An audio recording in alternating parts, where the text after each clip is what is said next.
तुम्ही लोक माझ्या सांगाती हे शरद पवार साहेबांचं आत्मचरित्र जर वाचलं तर तुमच्या लक्षात येईल की शरद पवार साहेबांचं राजकारण हे जनहितापेक्षा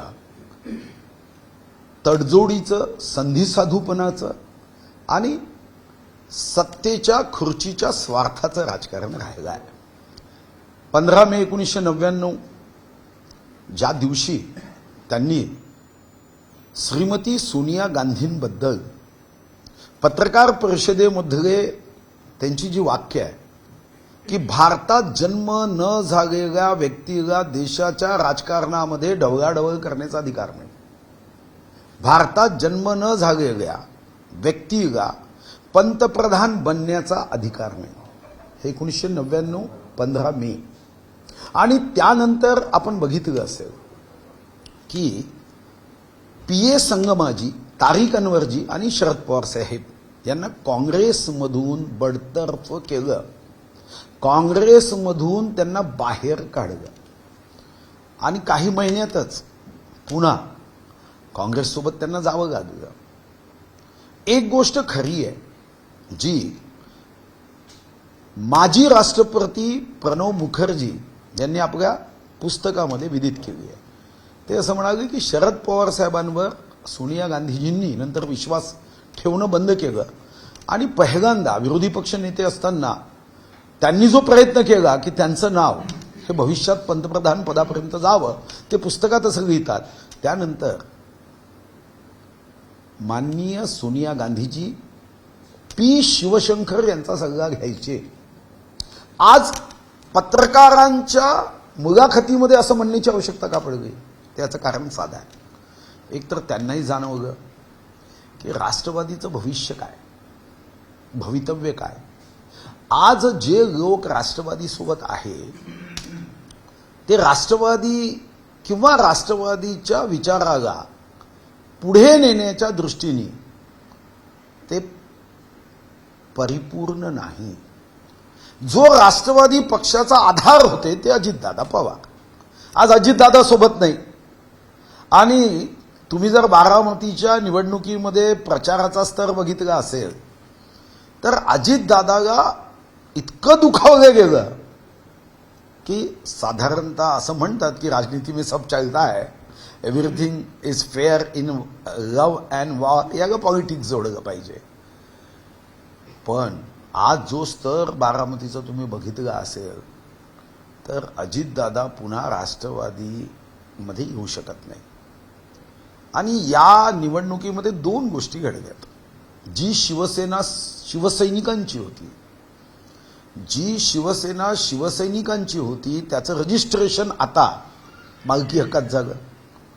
आताची जी शिवसेना आहे ती शिवसैनिकांची नाही आहे, ती उद्धव बाळासाहेब ठाकरेंची आहे, राष्ट्रवादी कार्यकर्त्यांची होती.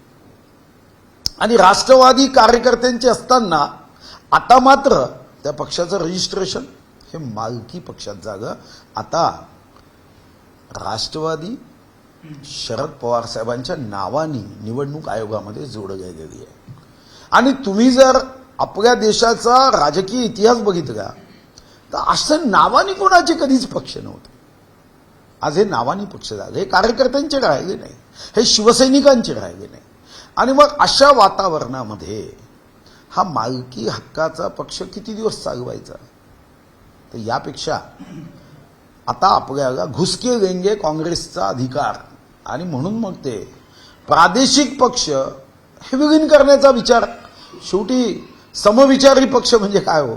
खरंच उद्धवजी आणि शरद पवार साहेब यांच्या पक्षामध्ये एक विचारसरणी कशी असू शकेल?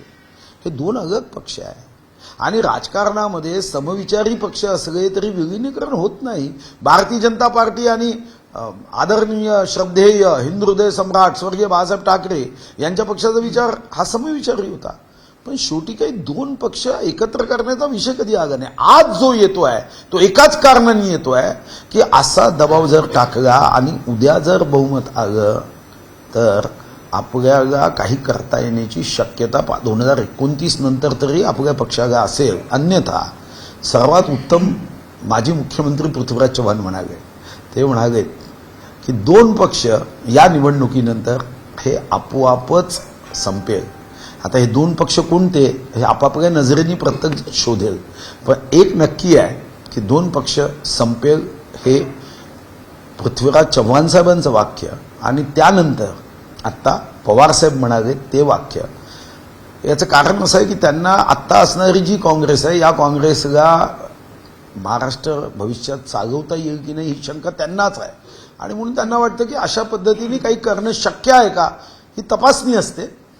आत्ता काय करायचं, पहिल्यांदा असं मत मांडायचं, मग याच्यावर येणाऱ्या क्रिया प्रतिक्रिया ऐकल्यावर अनुकूलता दिसली तर पुढे जायचं, प्रतिकूलता दिसली की मग तिथंच मत संपवायचं.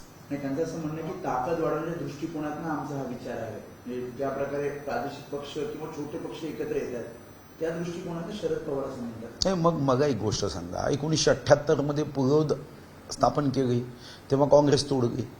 मग 86 मध्ये स्वर्गीय राजीव गांधी असताना त्यांनी पुन्हा काँग्रेसमध्ये प्रवेश केला. मग 15 मे 1999ला त्यांनी पत्रकार परिषद घेतली. मला व्यक्तिगत रीतीने वाटतं की त्यांचं जे राजकारण आहे ना ते हवेनुसार बदलतं. तुम्ही बघितलं असेल की 2014 मध्ये महाराष्ट्रामध्ये आमचं जेव्हा सरकार आलं तेव्हा तुम्हीच टीव्ही चॅनलमध्ये अदृश्य शक्तीचा उल्लेख करायचा. ते अदृश्य शक्ती कोण होती हो? आम्हाला तर 2014 मध्ये स्पष्ट बहुमत नव्हतं. 288 पैकी आमचे 123च होते. आम्हाला उद्धव बाळासाहेब ठाकरे साहेबांच्या विरुद्ध जाऊन सरकार स्थापन करायला लावलं आणि फक्त सरकार स्थापन केलं नाही, मीही त्या समितीचा सदस्य होतो ज्या समितीमध्ये राष्ट्रवादीच्या माध्यमातून अजितदादा, सुनील तटकरे आणि जयंतराव पाटील आणि आमच्याकडून देवेंद्रजी, मी आणि चंद्रकांतदादा पाटील आमची समिती होती. आजही त्या चर्चेमधली कागद उपलब्ध आहे. मग कोणी तेव्हा भाजपसोबत जावं असा विचार केला? हे इतिहासामध्ये हे खरं आहे आणि मी सुद्धा त्याचं पालन करतो की ज्याचा हातात कागद नाही किंवा ज्याचा काही अधिकृत रेकॉर्ड उपलब्ध नाही त्यावर मी सर्वसाधारणपणे भाष्य करत नाही. पण हा तर रेकॉर्ड आहे, 15 मे 1999चा रेकॉर्ड आहे. हा वर्तमानपत्रात आहे, टीव्ही चॅनल्समध्ये आहे, युट्यूबमध्ये आहे, तो तर तुम्हाला बघता येईल. 86 मधलं संभाजीनगर म्हणजे तेव्हाचं औरंगाबाद आणि आत्ताचं छत्रपती संभाजीनगर आहे ना रेकॉर्ड. तेव्हा शरद पवार साहेब काय म्हणाले की यानंतर मी काँग्रेसच्या बाहेर कधीच जाणार नाही आणि म्हणून लोक माझ्या सांगतात हे पुस्तक वाचलंच पाहिजे. या पुस्तकावरून एकूण शरद पवार साहेब काय आहे याचं खूप चांगलं आकलन होत असतं. स्वतःच्या सख्या भावाच्या विरुद्ध, स्वतःच्या सख्या भावाला शेकॉप पक्षातून ते उभे होते, त्यांचा पराभव केला. मला कधी कधी वाटतं खरंच म्हणतात की पृथ्वी गोल आहे, हिस्ट्री रिपीट होते. तेव्हा एका भावाने दुसऱ्या भावाचा पराभव केला, आता एक भाऊ दुसऱ्या बहिणीचा पराभव करायला पुढे निघाला. मला एक गोष्ट लक्षात आली, बीज बोगे बबूल के तो बेर कहाँ से आहे.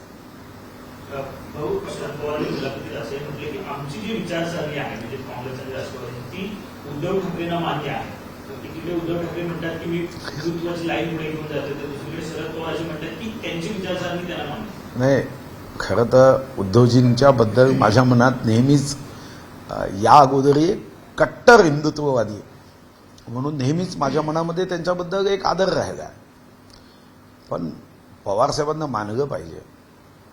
काही लोक मातीचं सोनं करतात आणि काही लोक सोन्याचं माती करण्याची क्षमता ठेवतात.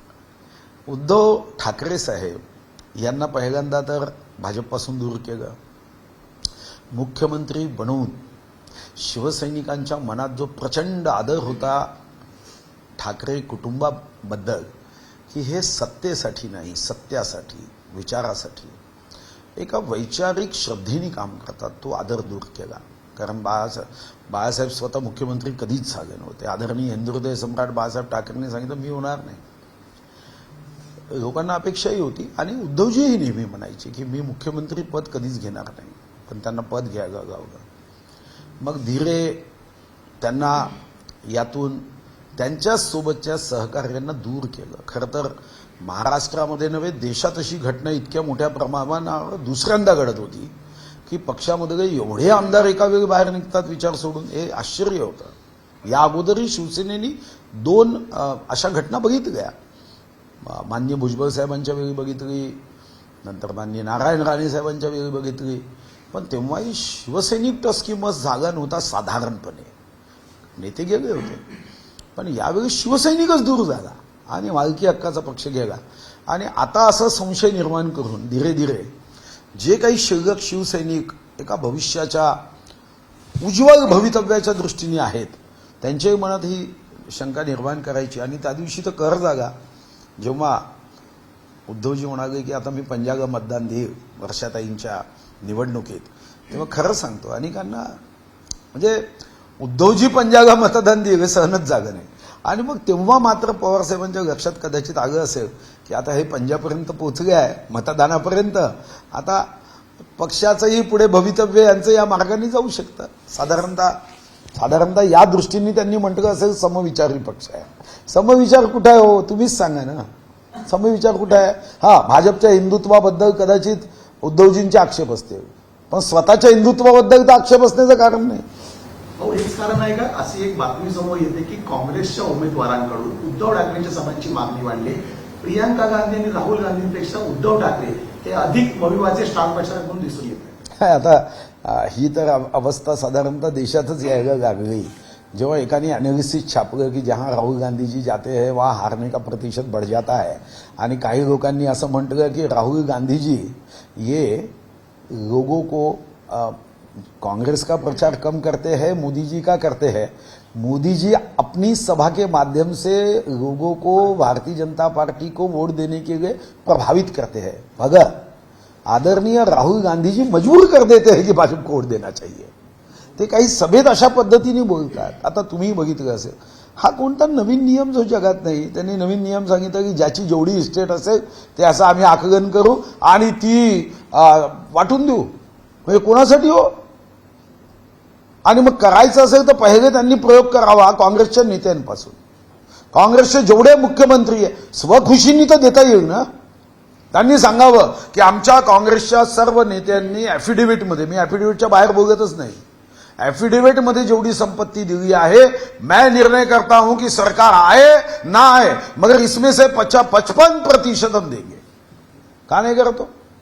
काय सांगताय? म्हणाले की यांच्या सर्वांच्या संपत्तीपैकी, म्हणजे उद्या एखाद्या गरीबाच्या घरी जर त्याला 2 एकर शेती असेल, तुम्ही सांगता 55% देऊन टाकू. आणि फक्त काँग्रेसनी या निवडणुकीत इतकं जास्त असत्य कथन केलं. कधी सांगितलं की या ठिकाणी 400 आले तर संविधान बदलणार आहे. विश्वरत्न महामानव डॉक्टर बाबासाहेब आंबेडकरांचं संविधान कोणाचा माईचा गाग बदलू शकत नाही. खोटं नाटक करून मतं मागितली. आता आपण तुम्ही बघितलं असेल, काँग्रेसचे विरोधी पक्ष नेते म्हणतात की स्वर्गीय हेमंत करकरे हे पोलीस अधिकाऱ्याच्या गोळी निवृत्ती झाले. आणि मग आश्चर्य होतं, घटना कधीची 26 नोव्हेंबर 2008ची. सरकार काँग्रेसचं, गृहमंत्री त्यांचाच, केंद्रात सरकार त्यांचं. फाशी कधी दिली कसा बघा, 21 नोव्हेंबर 2012 सकाळी 7 वाजता. तेव्हा कुणाचं सरकार? काँग्रेसचं. सर्व तुमचं आहे आणि तुम्ही आरोप करता कोणावर? ॲडव्होकेट उज्ज्वल निकम साहेबांवर, की त्यांनी कसा बघा फाशी का दिली. म्हणजे आतंकवाद्यांबद्दल सहानुभूती ठेवायची आणि एवढीही जाणीव ठेवायची नाही की अशा वातावरणातून जागतिक स्तरावर अशा बातम्यांचा काय प्रभाव होतो. की फाशी देताना आतंकवाद्याला जी फाशी कसा बघा दिली, ज्यांना काँग्रेसच्या राज्यात बिर्याणी खाऊ घातली, असे प्रश्न उपस्थित झाले होते. तर त्याची बाजू घेता तुम्ही. काँग्रेसने या निवडणुकीत ज्या पद्धतीचा प्रचार केला, मला वाटतं की आता कायद्यात बदल केले पाहिजे. अशा लोकांनी इतक्या सहजपणे बोलल्यानंतर पोलिसांनी खरी माहिती येईपर्यंत अशा लोकांना पोलीस स्टेशनमध्ये बसवून ठेवलं पाहिजे. काहीही बोलण्याचा जो प्रकार झाला, म्हणजे मधात तर तेलंगणाच्या मुख्यमंत्र्याच्या फेसबुकमधून एक व्हिडिओ ट्विट होतो खोटा, डिफेक्ट, आणि त्यामध्ये देशाचे गृहमंत्री, म्हणजे सामान्य व्यक्ती नाही, देशाच्या गृहमंत्र्याच्या माध्यमातून आरक्षण रद्द होईल असा खोटा प्रचार केला जातो. कसा देश सुरक्षित राहील?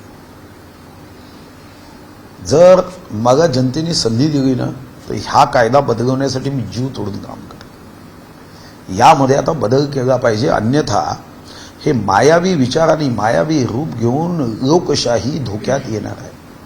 भाऊ, संजय राऊत असं म्हणतात की अयोध्येमध्ये आम्ही जेव्हा गेलो होतो तेव्हाच एकनाथ शिंदेना भीती होती सीबीआय, ईडी या सगळ्या यंत्रणांच्या. तेव्हा ते म्हटले होते की माझं वय जे आहे त्यात काही तुरुंगात जायचं नाही, त्यामुळे आपण मोदींना पाठिंबा देऊ. नाही, मला वाटतं की अशा कपोकल्पित गोष्टी करण्यामध्ये काहीही तात्पर्य नाही.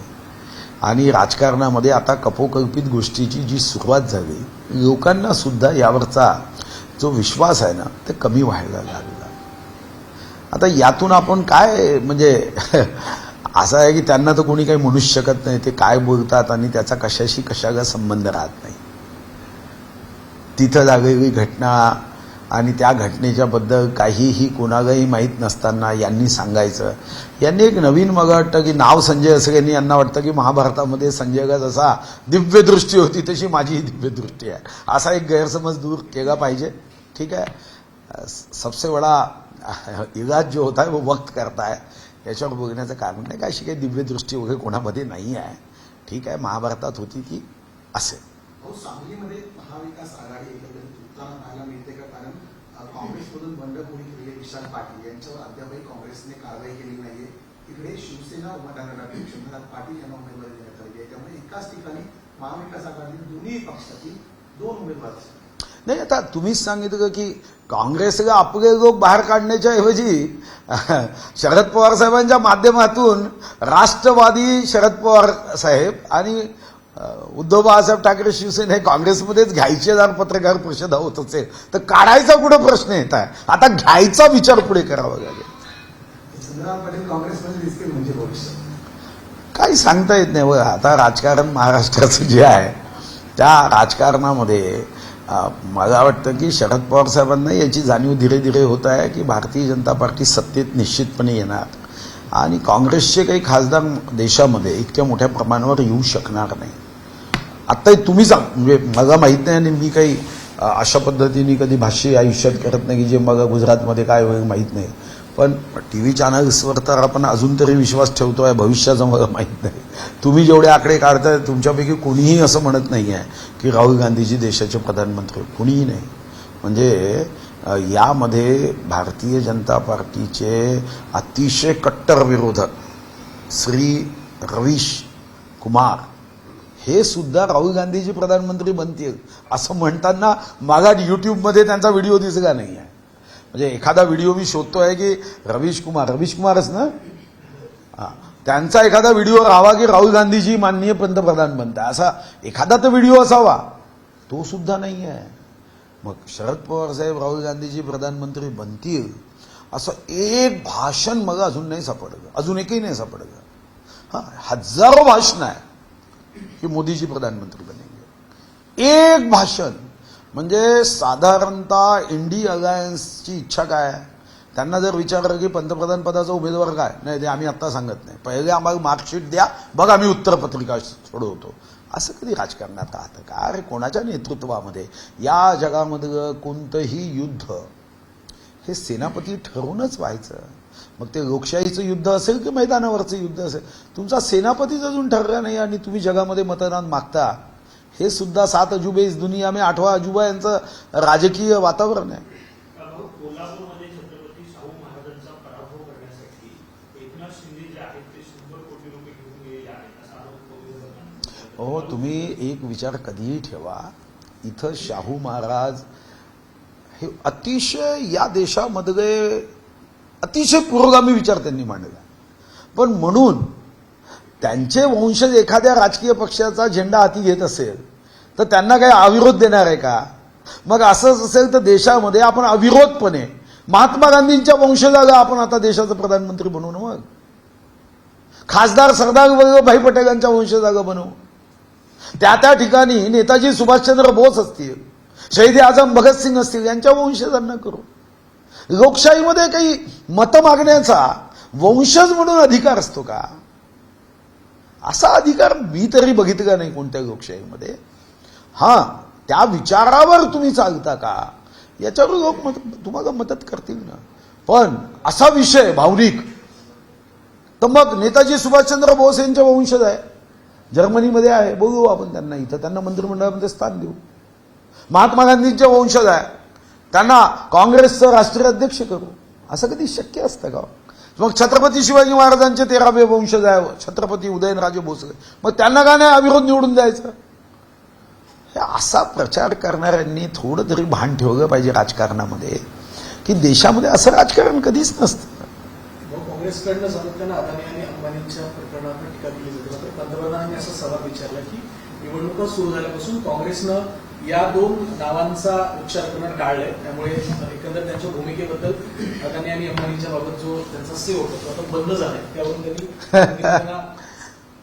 नाही, आता हे कशामुळे बंद आहे तर त्यांना विचारावं लागेल.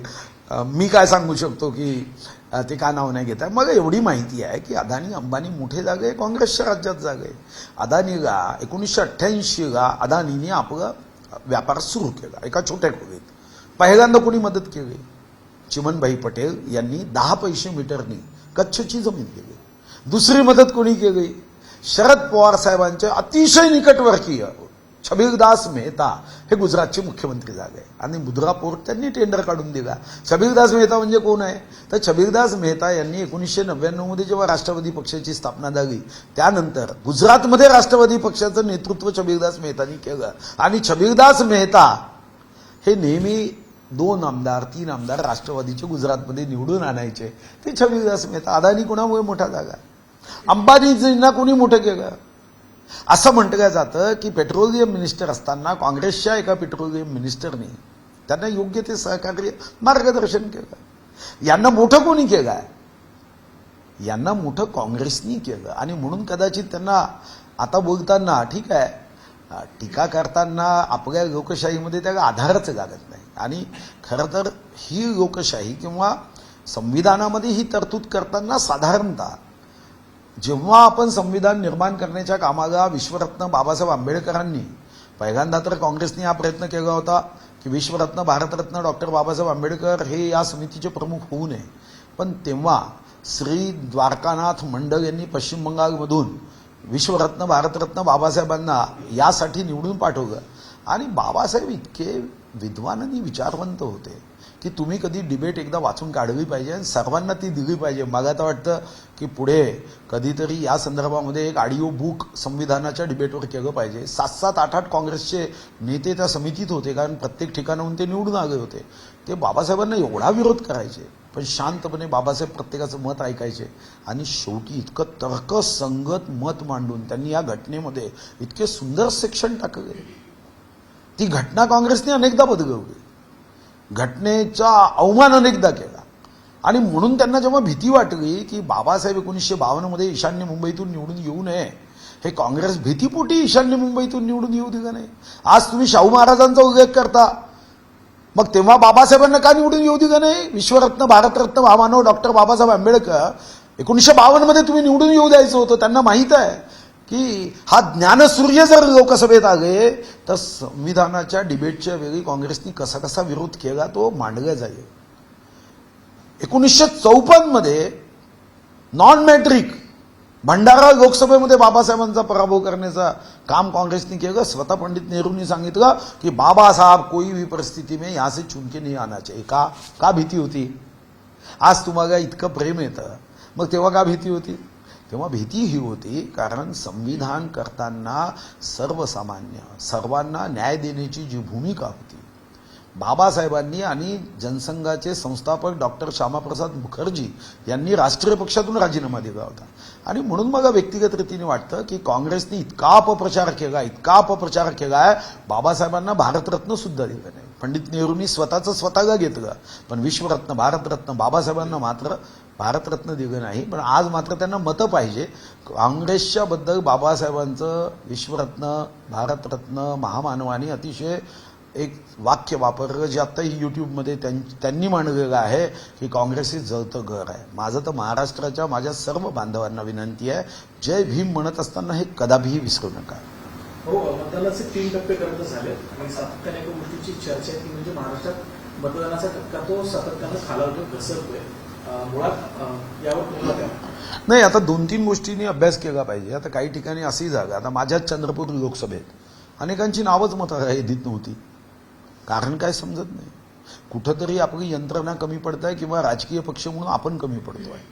एक निर्णय केला होता ज्याला आपण बूथ लेवल एजंट म्हणायचो.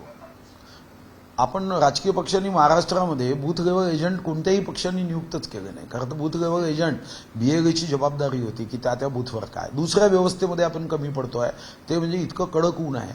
आणि दुर्दैवाने खरं तर हा सरकारचा संबंध नसतो, पण भविष्यात याचाही विचार एकत्रितपणे करायचा आहे की लांब रांगा असतात, 1.5 तास रांगेत उभं राहावं लागतं. स्वतः मी मतदान करायला गेलो, उमेदवार म्हणून रांगेत उभा होतो, मला बरोबर 45 मिनिटं लागले. तेवढ्या गरमीत पंखे नाही, लाईट नाही, पिण्याच्या पाण्याची सोय नाही. मी माझ्या जिल्ह्यापुरतं तरी एक चांगलं कलेक्टरांना निवडणूक झाल्यानंतर एक या संदर्भामध्ये स्वतः व्यक्तिगत भेट घेऊन माहिती दिली की बाकी राज्यातलं मला माहीत नाही, पण आपल्या जिल्ह्यामध्ये मात्र जिल्हा परिषद शाळांमध्ये 2 गोष्टी केल्या पाहिजे की ज्या जिल्हा परिषद शाळांमध्ये यावर्षी महाराष्ट्रामध्ये पूर येण्याची शक्यता आहे. 106% पाऊस पडणार आहे. ला निनू आहे, म्हणजे पूर येणार याचा एक पूर्वानुमान आहे. येऊ नये ईश्वराच्या कृपेने. मग पूर्वानुमान आहे तर कमीत कमी ज्या शाळांमध्ये आपण असं पुनर्वसन करतो त्याची व्यवस्था चांगली केली पाहिजे. मी माझ्या जिल्ह्यामध्ये आता 106 शाळांमध्ये लाईट असेल, जनरेटर असेल, स्वच्छतागृह असतील, त्या ठिकाणी रंगरंगोटी असेल, पंखे असेल, अशा साऱ्या गोष्टी करतोय.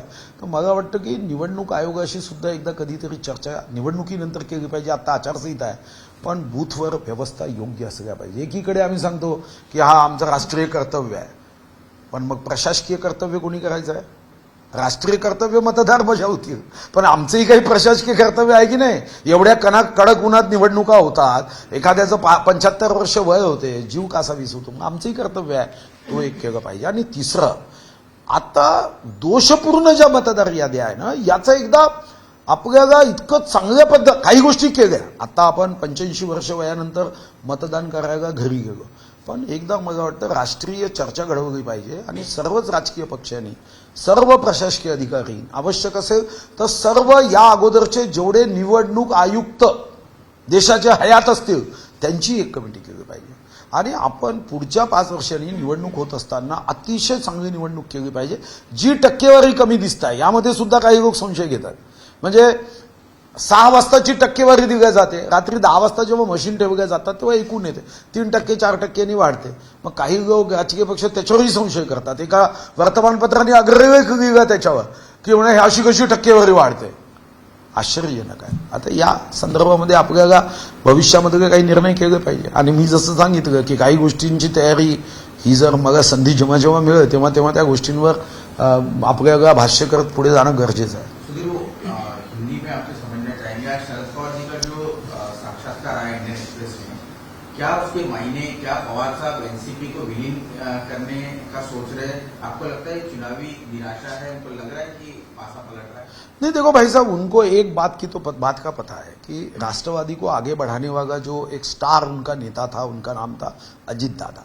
अजीत दादा में एक क्षमता थी. वो क्षमता के आधार पे वो संगठन को बहुत शक्तिशाली बनाते थे.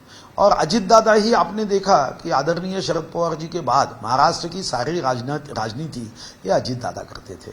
अब अजीत दादा उनके साथ नहीं रहे. उनके साथ जो लोग हैं उन पे उनका पूरा विश्वास नहीं है कि वो आगे बढ़ा सकेंगे. इसलिए उनको लगता है कि मैं कांग्रेस में अगर विलीन कर दूंगा तो धीरे धीरे कांग्रेस के जो आज के नेता है वो भी हमारे नेतृत्व में काम करेंगे, ऐसा उनको एक बार विश्वास है. क्योंकि बहुत बार हमने भी देखा कि कांग्रेस के लोग भी हर बात के लिए माननीय पवार साहब के सलाह को मानते हैं. उनको ऐसा लगता है कि हमारे में वो क्षमता नहीं है, हमको पवार साहब के मार्गदर्शन में ही काम करना होगा, उनका अनुभव देखते हुए काम करना पड़ेगा. उतना अनुभव हमारे पास नहीं है. ऐसा वो भी कई प्रसंग में हमने देखा कि वो करते हैं. कुछ उदाहरण छोड़ दो, माननीय पूर्व मुख्यमंत्री पृथ्वीराज चौहान जैसे नेताओं का उदाहरण छोड़ दो, वो इस बात को नहीं मानते जो मैं जानता हूं, मगर बाकी बहुत सारे लोग इस विषय को जानते हैं.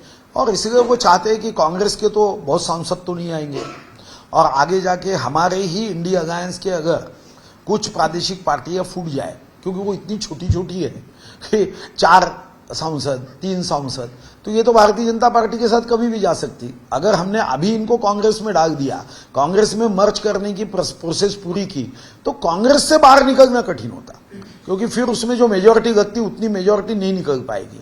इसलिए अभी से उन्होंने ये बातें शुरू कर दी।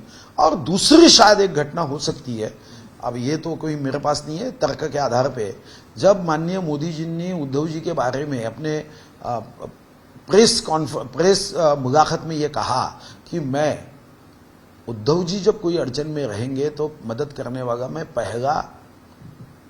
पहला व्यक्ति रहूंगा, तो मुझे लगता है कि इनके मन में ये भाव तो जग नहीं गया कि अभी कुछ भी हो जाए, उद्धव जी कुछ भी कह रहे हैं।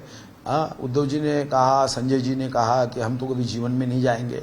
ठीक है, ये सबको मालूम है। उन्होंने लोकसभा के पहले भी कहा था कि मैं सड़ूंगा नहीं, 25 साल सड़ गया, मगर बाद में लोकसभा में अलायंस हो गया। आजकल किसका किसी पे विश्वास नहीं रहा है, तो उनको भी लग रहा होगा कि शायद ये चले जाएंगे तो फिर तो महाराष्ट्र की राजनीति में तो अड़चन आएगी। वो जाएंगे नहीं, मुझे पक्का मालूम है। उद्धव जी भारतीय जनता पार्टी के साथ नहीं जुड़ते, ये मुझे पक्का मालूम है। मैं इस पे बात भी नहीं करना चाहूँगा। और ये बात मैंने, वो तो मोदी जी ने एक, ठीक है, ऐसा होता है, जैसे मैंने देखा कि स्वर्गीय आर पाटिल थे, राष्ट्रवादी में थे, मगर हमारा इतना ज़्यादा संबंध था कि वो जाने के बाद मैंने कभी ये नहीं देखा कि वो राष्ट्रवादी के नेता थे। मैंने बजट में उनके स्मारक की बात की, कोई किसी ने मेरे पास एक छोटा सा भी 2 इंच का भी कागज नहीं दिया था। तो एक प्रेम मोहब्बत रहता है, तो मोदी जी ने उस प्रेम के आधार पर बोला होगा कि उनको मदद करने वाला मैं पहला व्यक्ति रहूंगा। मगर पवार साहब को ऐसा लगा कि शायद ऐसा तो नहीं होगा, तो उन्होंने अभी नई बात शुरू कर दी। मुझे लगता है कि उनका लोक माझा सांगाती ये किताब पढ़ना चाहिए, उसमें उनके शरद पवार के व्यक्तिमत्व का, शरद पवार जी के व्यक्तिमत्व का दर्शन हमें मिलता है। पवार साहब के बारे में कहा जाता है कि जो कहते हैं वो करते नहीं है, तो क्या इसको उससे भी जोड़कर देखा जा सकता है? हाँ, ये हमेशा नहीं है, कभी कभी जोड़ना चाहिए। हमें 90% टाइम जोड़ना चाहिए। ये टाइम में कुछ सोच के कहा है, कभी कभी वो एक बात तो सही है कि राजनीतिक बुद्धिमत्ता उनमें है ही है, इसमें तो शंका रहने का कोई कारण नहीं। मगर ये राजनीतिक बुद्धिमत्ता अगर अच्छे काम किए गए लगती तो महाराष्ट्र बहुत आगे चले जाता। कभी यवतमाल, ये वो जब कृषि मंत्री थे तो यवतमाल, वर्धा, ये कैपिटल हुई थी आत्महत्याओं की, नहीं होती। उनका अनुभव अच्छा है, मगर वो अनुभव का उपयोग सिर्फ खुर्ची के लिए किया गया। फिर वो एक और सवाल है कि बारामती में शरद पवार गुट की तरफ से अजित पवार गुट पर 144 चुनाव आयोग को शिकायतें उनके खिलाफ दर्ज कराई गई है अलग अलग मामले में। ये हाईएस्ट रिकॉर्ड जो अभी फिलहाल देखने को मिल रहा है, एक ही पार्टी के खिलाफ इतनी शिकायत। नहीं, देखो, अगर मैंने जैसा कहा कि एक गोबेल्स नाम का हिटलर का सलाहकार था, उसने अपनी जीवनी में लिखा है कि कोई भी बात 3 बार झूठ बोलो तो चौथी बार वो सच लगती है। अब ये 144 बार झूठ बोल के वो सच लगे ये कर रहे, तो ठीक है। मगर एक बात तो सही है कि झूठ कभी सच नहीं बनता। कंप्लेंट में कुछ दम चाहिए ना। अगर कंप्लेंट में दम नहीं है तो ऐसा नहीं हो सकता ना, कंप्लेंट में दम भी चाहिए। अब ये एक नया तरीका रह सकता है, क्योंकि चुनाव आयोग क्या करता है, चुनाव आयोग के पास ऐसी कोई यंत्रणा नहीं है कि कंप्लेंट आने के बाद वो सच्चाई ढूंढ सके। तो वो 2 बातें करते हैं, एक प्रशासन को लिख के भेज देते उस कलेक्टर को, और दूसरा अगेंस्ट पार्टी वाले को वो कंप्लेंट का जवाब मांगते हैं। अब क्या होगा, 144 कंप्लेंट अगर किसी उम्मीदवार के बारे में होगी या एक राजनीतिक पार्टी के बारे में होगी तो उनको इलेक्शन कमिश्नर उनको नोटिस सर्व करेगा। अब वो नोटिस जाएगा तो अजीत दादा के पार्टी के जो अध्यक्ष है माननीय तटकरे जी, तो उसको जवाब देना पड़ेगा। अब वो उम्मीदवार है, तो ये भी एक तरीका होता है डिस्टर्ब करने का। एबीपी माझा, उघडा डोळे बघा नीट।